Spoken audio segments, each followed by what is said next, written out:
à l'équipe qui nous succédera. Nous travaillerons en parallèle donc sur le contournement de Maran, puisque c'est toujours un travail en ce moment avec les préfectures et les conseils départementaux de chaque région. Voilà. Nous travaillons aussi à la réouverture de la gare, Jean-Pierre en a parlé tout à l'heure. Nous travaillons de concert avec la région Nouvelle-Aquitaine et le Pays de Loire, puisqu'il s'agit de la ligne La Roche-sur-Yon-La Rochelle. Et les débats avancent, donc c'est un plus.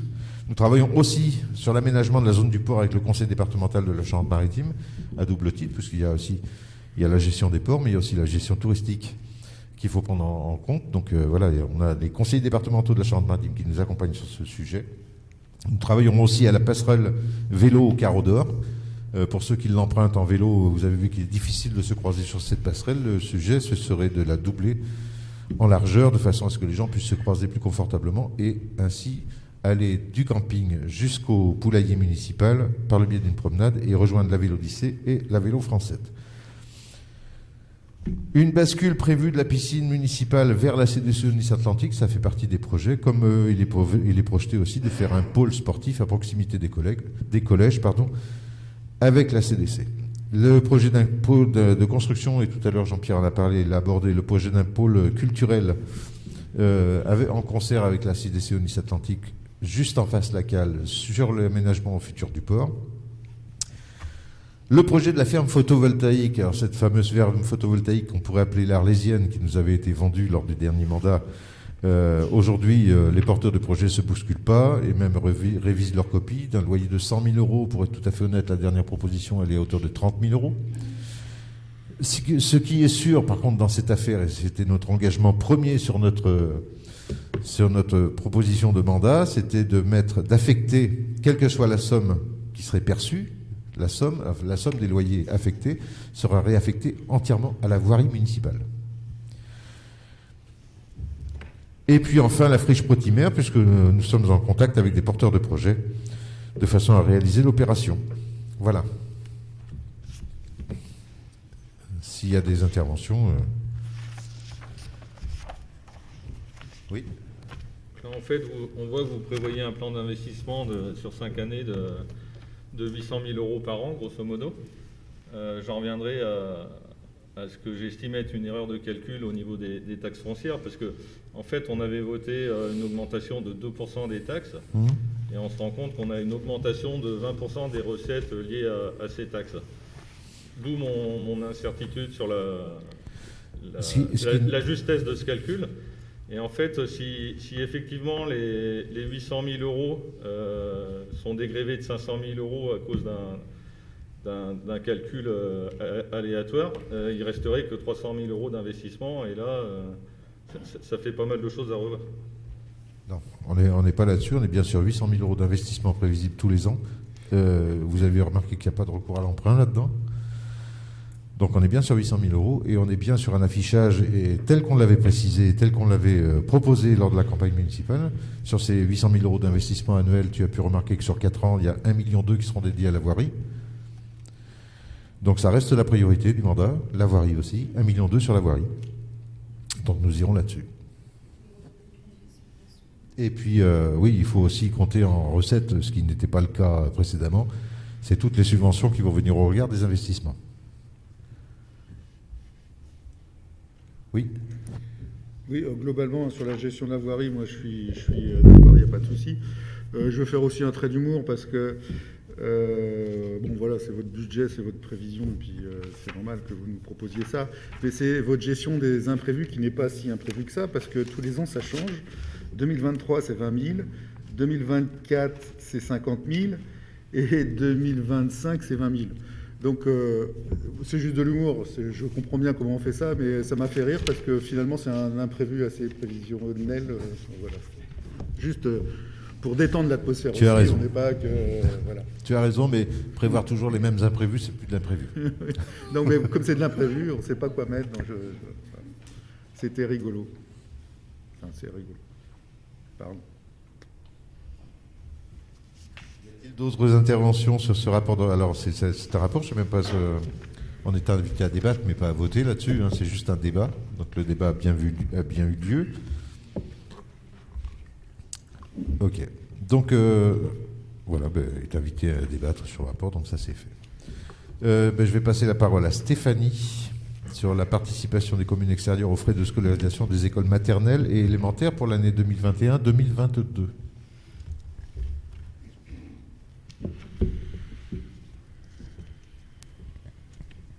Donc, je vous informe. Donc, la commune de Maran accueille dans ses écoles publiques maternelles et élémentaires des élèves domiciliés sur d'autres communes. Cet accueil est contractualisé par le biais d'une dérogation scolaire que les frais de fonctionnement peuvent être refacturés après accord de la commune de résidence des enfants. Je propose donc au conseil municipal les montants suivants relatifs à la participation donc pour les élèves. 1 360 € pour les élèves scolarisés en maternelle et 380 € pour les élèves scolarisés en élémentaire. Il est ainsi proposé au conseil municipal de se prononcer sur cette participation, de fixer à compter de l'année scolaire 2021-2022 la participation des communes extérieures aux frais de fonctionnement pour leurs enfants fréquentant les écoles publiques de Maran, comme présenté donc ci-dessus, le chiffre que je vous ai donné. De préciser que le montant de la participation de la commune de résidence sera mentionné sur l'avis favorable émis pour toute demande de dérogation d'un enfant extérieur fréquentant une école publique de Maran et d'autoriser Monsieur le maire à signer tout document afférent à ce dossier. Est-ce que vous avez des questions sur ce point?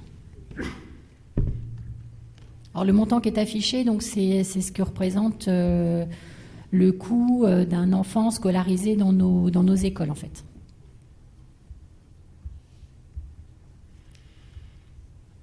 Pas de questions? Bon, alors qui vote contre? Qui s'abstient? Merci.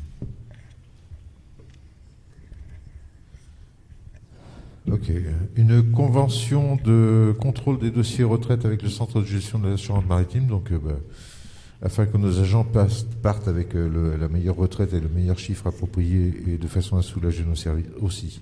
Et parce que le centre de gestion est un service compétent, il vous est proposé de mettre en place cette convention. Donc chaque dossier retraite est pris en charge et nos agents peuvent partir. Donc vous avez l'objet de la convention, vous avez les tarifs, donc sur le titre des prestations, la vérification des dossiers, la vérification des autres dossiers. Donc voilà, c'est à l'unité. Et cette convention est signée pour une durée de 3 ans. Y a-t-il des observations? Des abstentions? Des votes contre? Non, merci.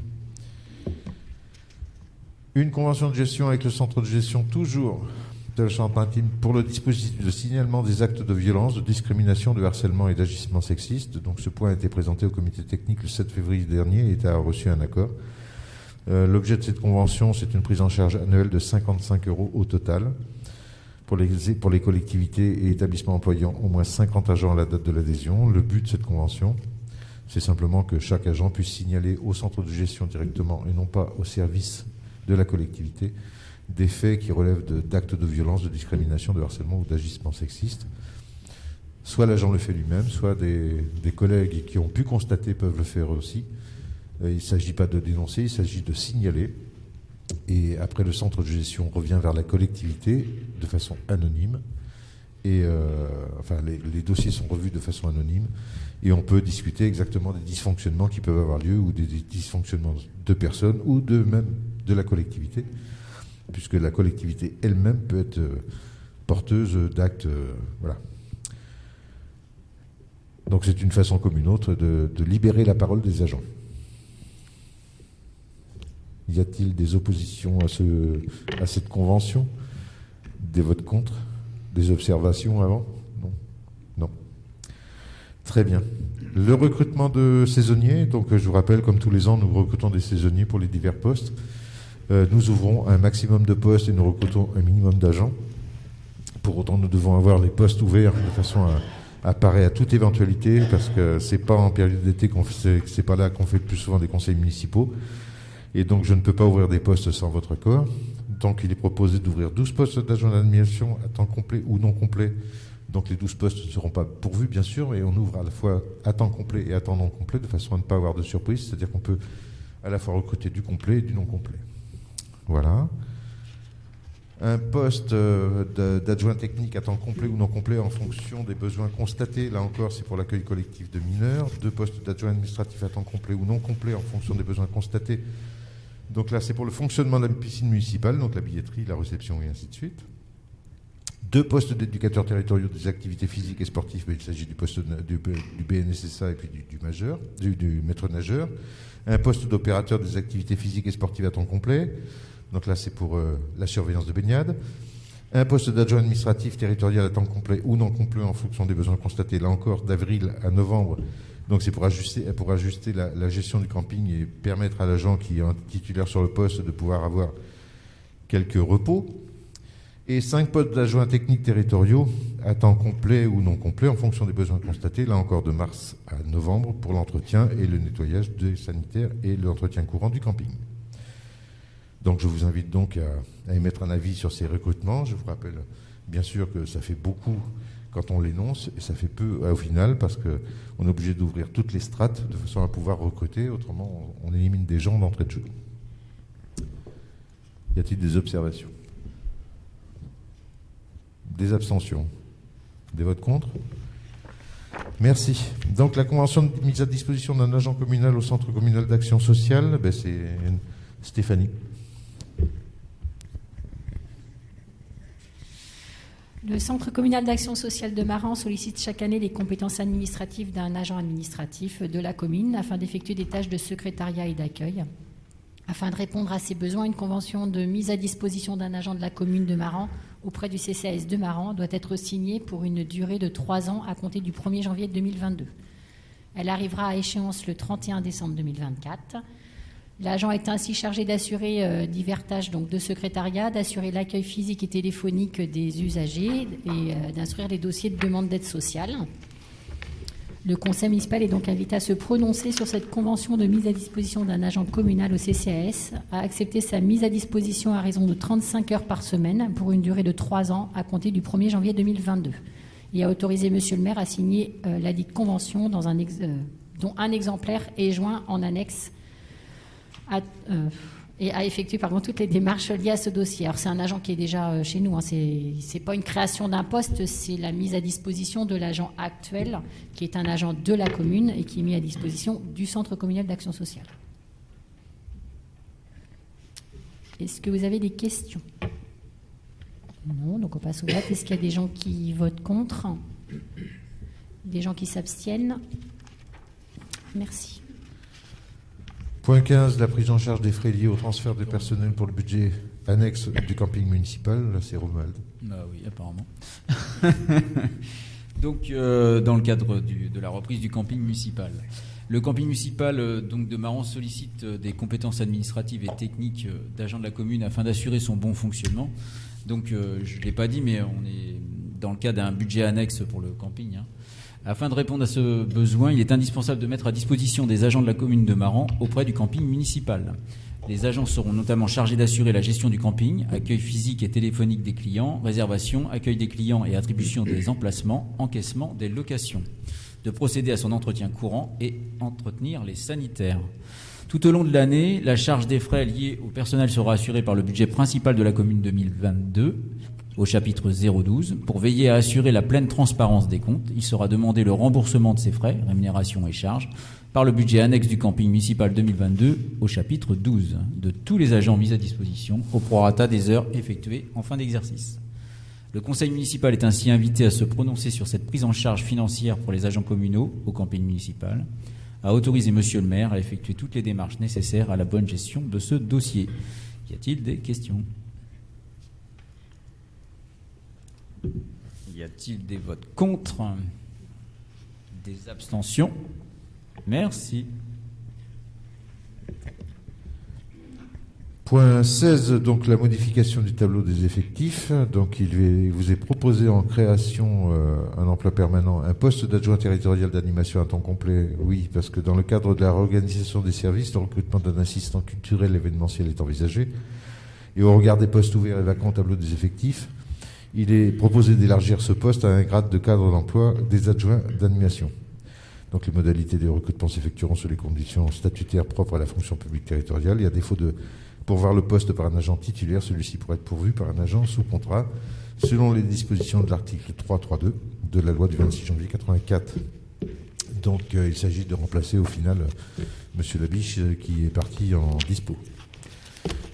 Toujours dans le cadre de la réorganisation des services, le recrutement d'un chargé de communication et de secrétariat est envisagé, et au regard des postes ouverts et vacants au tableau des effectifs, il est proposé d'élargir le poste au grade d'adjoint administratif principal deuxième classe et de première classe, et des modalités de recrutement se feront sous les mêmes règles que précédemment.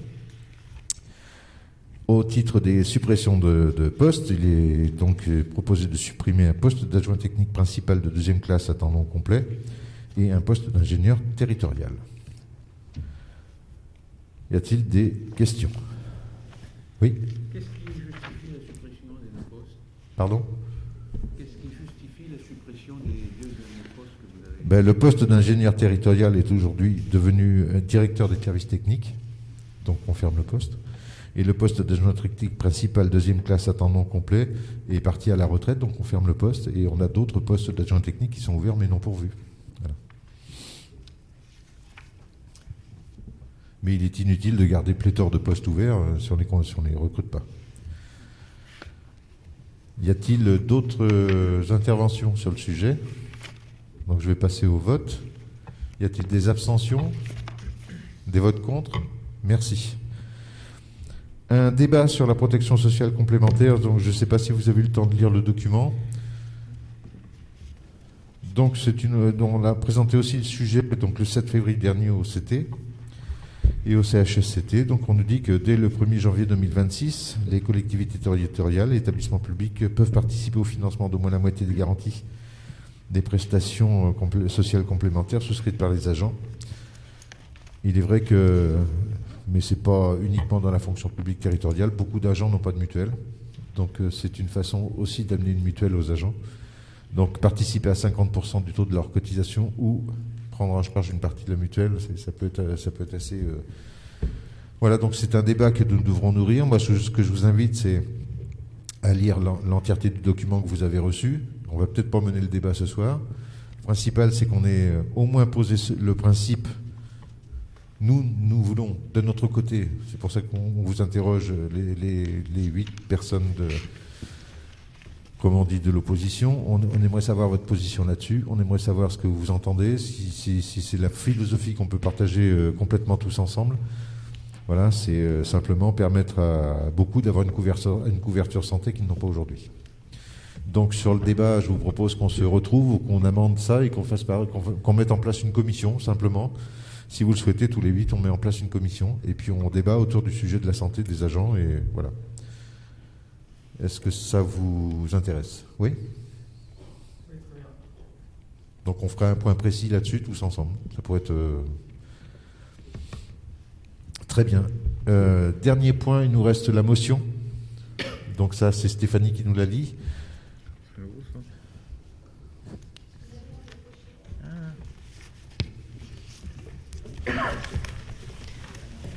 Alors c'est une motion qui a été présentée lors du conseil d'administration du collège Maurice Calmel et qui nous semblait intéressant et primordial de la présenter au conseil municipal pour qu'on décide en voir ensemble si on la soutient. C'est pas la même couleur. Bon, là. Alors c'est un texte qui a été fait par les profs du collège. Madame la rectrice, sur l'année scolaire 2021-2022, le collège a fonctionné avec 22 divisions, ce qui nous a permis d'offrir à nos élèves des conditions d'apprentissage favorables. Cette année, les effectifs prévus par le DAZEN pour la rentrée 2022-2023 entraîneraient la fermeture de 2 divisions, une en 4e et une en 3e, avec comme conséquence un nombre moyen d'élèves très élevé.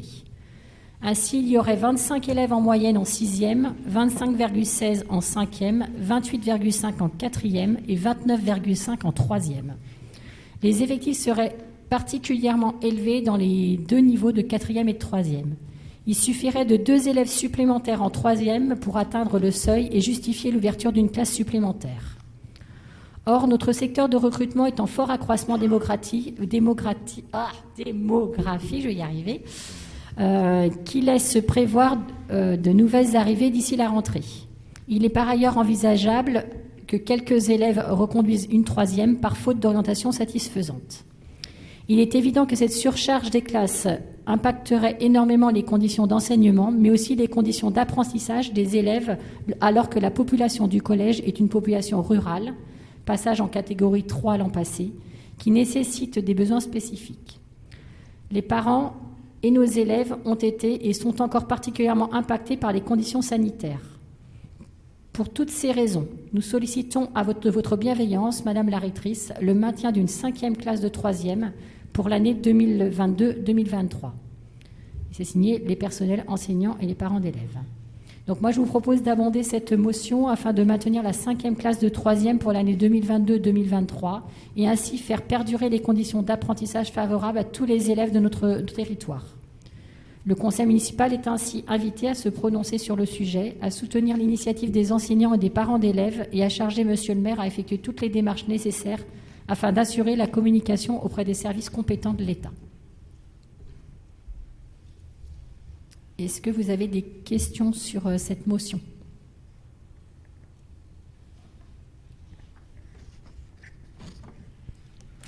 C'est une... Très bien, donc on peut penser que cette motion est adoptée. Donc, pardon, Sophie, excuse-moi. Non, il n'y a pas de souci. Là, tu parles de la 3e. Mais si, quand on lit le courrier au départ, là, tu parles de 2 divisions. Oui, il y a 2 divisions qui ont été supprimées, mais pour l'instant, ce qu'ils souhaiteraient, c'est qu'on ait quand même... Parce qu'on ne pourra pas réouvrir 2 classes. D'accord. Voilà. Mais par contre, au niveau de la 3e, il manque que 2 élèves qui seraient... S'il y a 2 élèves supplémentaires d'ici septembre, on est dans le seuil d'ouverture de la 5e, en fait. Donc, ils veulent que ce ne soit pas... À condition que ces 2 élèves viennent ou pas, ils souhaiteraient que ce soit fait tout de suite parce qu'ils disent qu'en septembre, de toute façon, on aura plus d'élèves. Oui, je me doute, parce qu'en général, pendant les vacances, il y a des gens qui emménagent. Voilà, tout à fait. Et en plus, comme ils disent, tous les ans, il y a des élèves qui malheureusement sont maintenus en 3e parce qu'ils n'ont pas, obtenu leur entrée dans la filière qu'ils souhaitent. Donc, pour eux, c'est évident que l'année prochaine, il y aura, si on n'ouvre pas cette 5e classe, il y aura plus de 30 élèves par classe. Oui, donc ma question, en fait, c'était qu'il n'y a Oui, que la 3e. Voilà. Oui. Et eux, c'est la classe de 3e parce que là, on est déjà quasiment à 30 élèves par classe. Oui, j'ai vu. Oui. Est-ce qu'il y a d'autres interrogations sur la motion ? Non, donc on va passer au vote. Est-ce qu'il y a des gens qui sont contre ? Des gens qui s'abstiennent ? Merci pour eux. Je pense que les profs du collège seront ravis qu'on ait pu voter cette motion. Merci pour eux. Merci à vous. Donc il est 23h20. On peut entendre que le conseil municipal se termine ici, du moins dans son ordre du jour. Je vous donne un petit mot sur le recensement. Donc, il est proposé de reconduire, de le repousser de 6 jours, parce qu'à ce jour, il nous reste encore 636 logements à collecter. En gros, nous avons relevé 80% des résidences principales par rapport au périmètre de la collecte de 2016. 3360 habitants ont répondu au questionnaire, 2250 ont répondu par Internet. Il nous reste encore 400 résidences principales à collecter pour aboutir à un comptage à peu près exhaustif de la population. Et même s'ils sont partiels, les résultats démontrent une baisse de plus de 0,1 de taille moyenne des ménages, principalement dans le jeu des cohabitations, des ménages à 2 personnes, dont l'un est décédé depuis 2016, et des enfants qui ont quitté le foyer pour des causes d'études ou de vie professionnelle. Si on applique cette diminution au parc de résidence principale, environ 2000, la baisse arithmétique de la population liée ne saurait être inférieure à 200 habitants. Pour autant, je vous rappelle que la dernière estimation de l'an dernier avait fait une élévation. Donc c'est pourquoi on prolonge cette réception des documents encore de 6 jours. De façon plus importante, donc il faut compter sur l'engagement de chacun dans la commune et rappeler quand même que le recensement est une chose essentielle pour la commune, parce que du comptage de la population dépendent les ressources financières de la commune. Et si nous n'avons pas un vrai comptage des habitants de la commune, nous nous pénalisons seuls. Voilà, un autre point aussi sur la vaccination, le centre de vaccination qui est aujourd'hui dans le local de l'Âge d'Or. Normalement, ce local devrait être libéré fin février, puisqu'il apparaît que les vaccinations sont en baisse. Le nombre de de personnes vaccinées est en hausse, lui, quant à lui. Et puis, on a discuté avec le préfet samedi autour de la réception qui a eu lieu sur les petites villes de moyenne. Il disait qu'il n'avait pas de raison de maintenir, si la médecine de ville pouvait prendre le relais, il n'y avait pas de raison de maintenir ce centre. Voilà, donc on irait potentiellement sur une fermeture si les conditions sanitaires veulent bien nous jouer relâche un petit peu, parce que depuis 2019, la Covid nous a fait pas mal souffrir les uns les autres. Et ce soir, je remercie tout particulièrement l'Âge d'Or pour sa compréhension et tous les adhérents qui ont bien voulu, contraint et forcé quelquefois, nous laisser ce bâtiment pendant 2 mois, enfin laisser à la disposition de la population ce bâtiment pendant 2 mois. Voilà, si vous avez des questions diverses, on est prêt à y répondre.